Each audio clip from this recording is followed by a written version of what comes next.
একটা সালমান শাহ মারা যাওয়ার পর আমি দেখেছি যে 2 বছর কিন্তু সিনেমা চলেনি।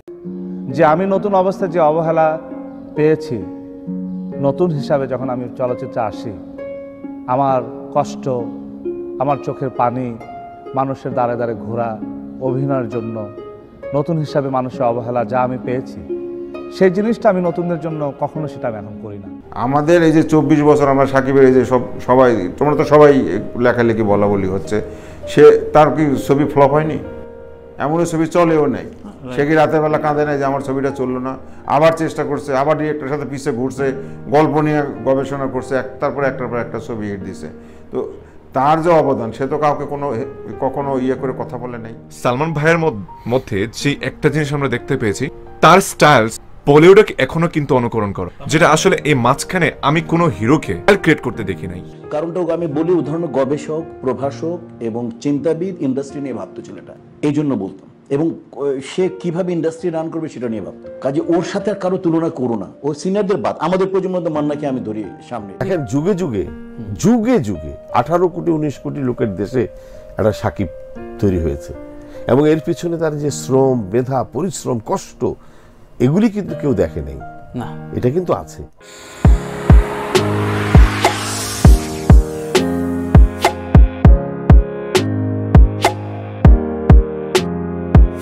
বাবা বললো টাকার পিছনে দৌড়াবো না, মেইন ফিল্ম করলাম কিন্তু সালমানের সাথে। এবং সালমান আমাকে জড়ায় ধরে বলছিল, ও তো আমার সাথে ঢাকায় ভাষায় কথা বলতো, ভাই ছবি আসাবাসা চলবো কিনা জানি না, আপনি লেখা নেন, আপনার সুপারস্টার।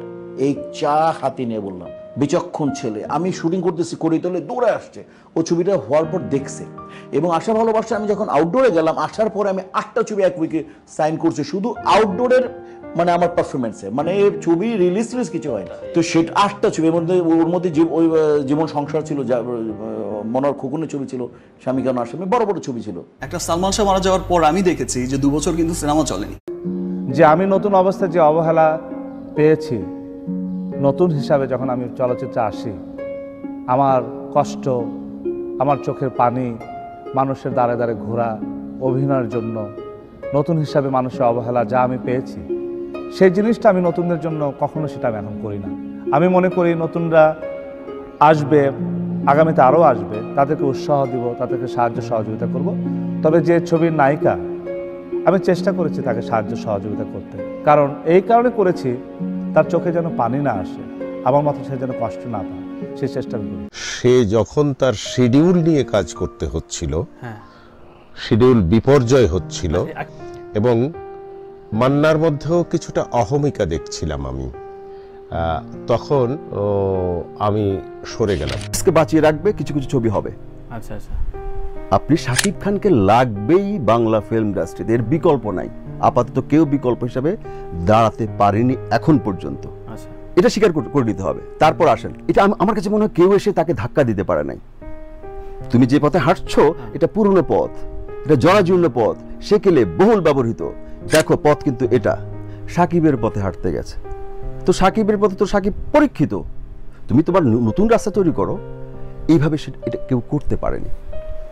আমরা যারা অ্যাক্টিং, কন্টেন্ট, গল্প, চরিত্রকে প্রাধান্য দেই, আমাদেরকে নিয়ে যে ভিন্নভাবে চিন্তা করবে, ভিন্ন পথে চিন্তা করবে, এই ভাবনার লোক সংখ্যা কম। একটা কথা এত বছর পরে আজকে আমি একটা কথা আমি স্পষ্ট করে বলবো, সেটা হচ্ছে যে আমি আমার ছোট ভাই বলেন, বন্ধু বলেন, তার ছোট ভাই ওয়াইফকে আমি অনেক শ্রদ্ধার চোখে দেখি, কিন্তু সালমান যে মেয়েটাকে বিয়ে করেছিল, আমি তাকে শ্রদ্ধার চোখে একদমই দেখব না। এই কারণে যে এত কিছু হওয়ার পরও তার মৃত্যুর কিছুদিন পরেই সে মেয়েটা মানে আবার বিয়ে করলো, বিয়ে করে অন্য জায়গায় সংসারে হয়ে আছে, বেঁচে আছে। বাঁচার রাইট পৃথিবীতে সবারই আছে, কিন্তু সালমান বোধহয় একটু বেশি ভালোবাসতেন তার ওয়াইফকে, এবং আরো নিজেকে কন্ট্রোল করতো, যদি কিছু ভুল যদি না করতো। Young generation is very stylish, they love styles, কিন্তু সালমান ভাইয়ের মধ্যে যে একটা জিনিস আমরা দেখতে পেয়েছি, তার স্টাইলস বলিউডকে এখনো কিন্তু অনুকরণ করা হয়, যেটা আসলে এই মাঝখানে আমি কোনো হিরোকে ক্রিয়েট করতে দেখি নাই। আন্দোলন করেন, যোদ্ধা পাবেন না। যোদ্ধা ছিল কাজী হায়াত মান্না, ফ্রন্ট লাইনে যোদ্ধা। অনেক হুমকি শুনেছি, ফেলবো। মান্না আঙ্কেল একদিন দৌড়ায় চলে আসছে ইয়েতে, আমার বাসার সামনে গাড়িতে মারুফ নামো। কি তোমার আব্বা কই? আব্বা তো বাইরে। কমুকে ফোন করে বলছে গুলি করে মেরে ফেলবে। কই সে? বাইরে অমুক জায়গায়। যাও তাড়াতাড়ি নিয়ে আসো, বলো আমার ঠিকানা বলো, আমি নিয়ে আসি। সাকিবের চূড়ান্ত ক্ষতি করা হয়েছে।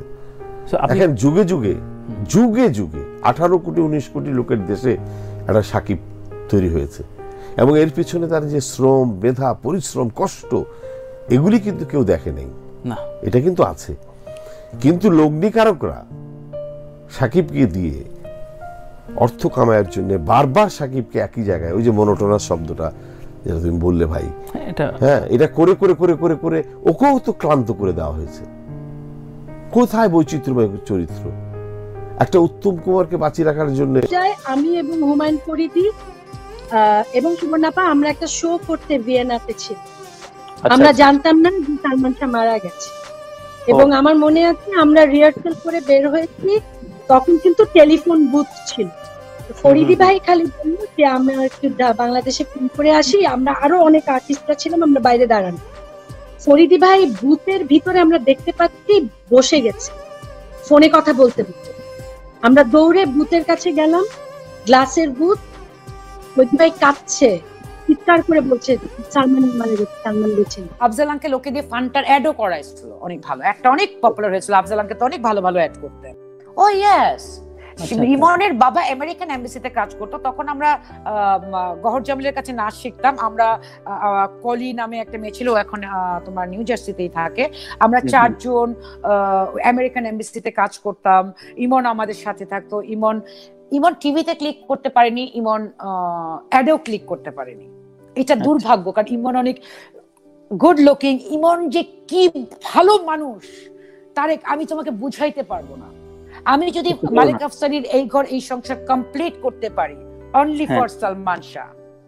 এবং ইমন আমাকে বলে ও পাগল, ও অনেক সত্যি কথা বলে, ও কোনোদিন কিছু করতে পারবে না লাইফ, ওর কোনো প্রবলেম হবে না। কিন্তু ইমন, এবং ইউ নো হোয়াট, ইমন যে মারা গেছে, মানে আমি যখন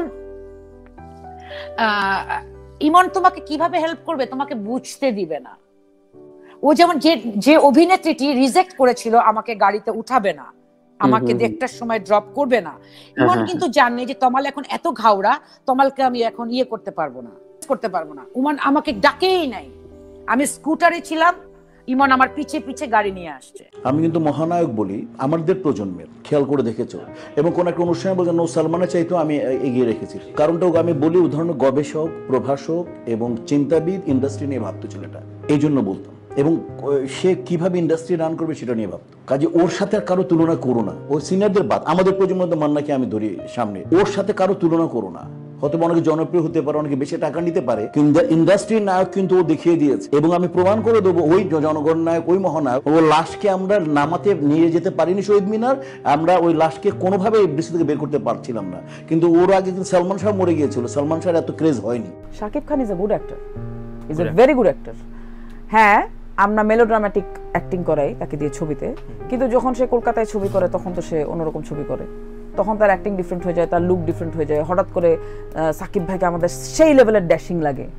তো আসলে তো আমাদের অডিয়েন্স মানে একটা হিউজ ক্রাউড তো বিলো পভার্টি, তারা তো ওই সাকিবকে দেখতে চায়।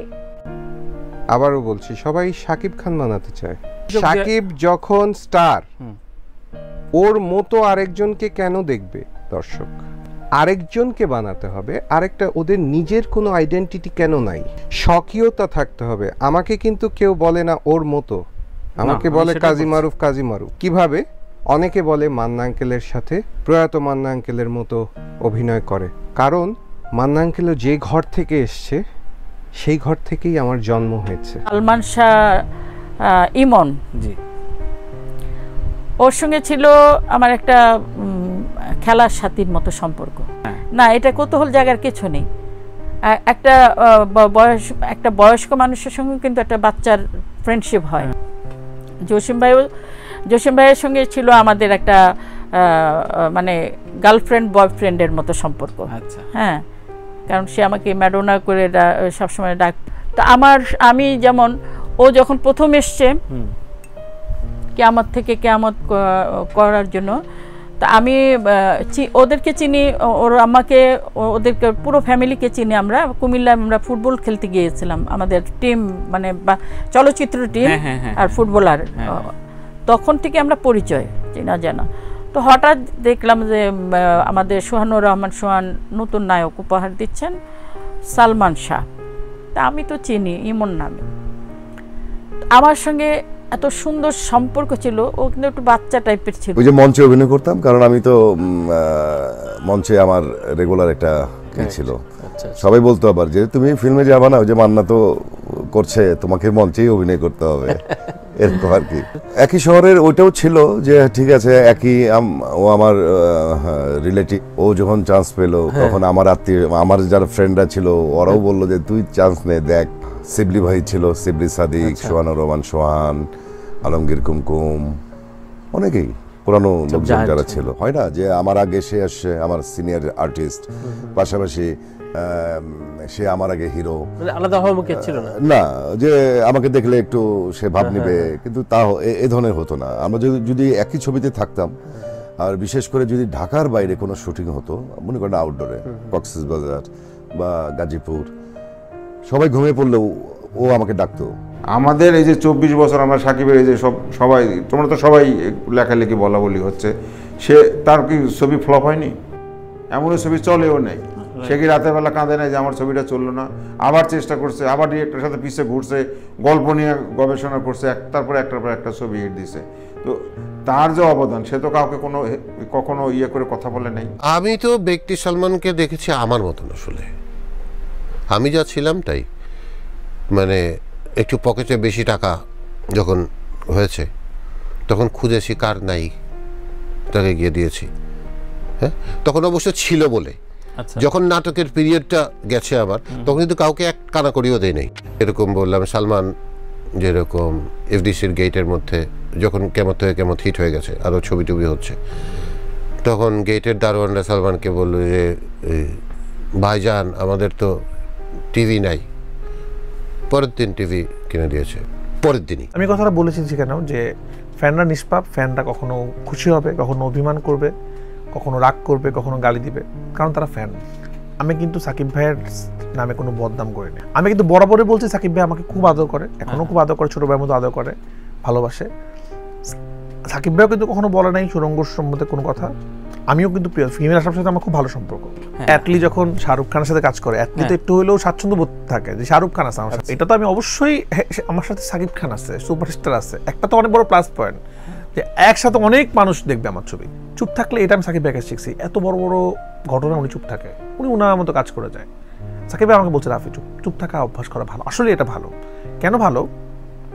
সমালোচনাকারীরা অনেক সময় সমালোচনা এই কারণে করে যে আমার এটা নিয়ে উনি কথা বলবে, কাউন্টার দিবে। আমি জানি না আপনার সাথেও এটা হয়, অ্যাটেনশন। তো আমার এই জিনিসটা নিয়ে যদি যে কোনো জিনিস নিয়ে এমন কেউ কথা বলে যার কথাটা ভ্যালিড, তার আমি সেটা উত্তর দিব। যে আসলে এই জন্য আসলে কথাটা বলছে যেন আমি তার নিউজে অথবা তার ইয়েতে অ্যাটেনশন দিই।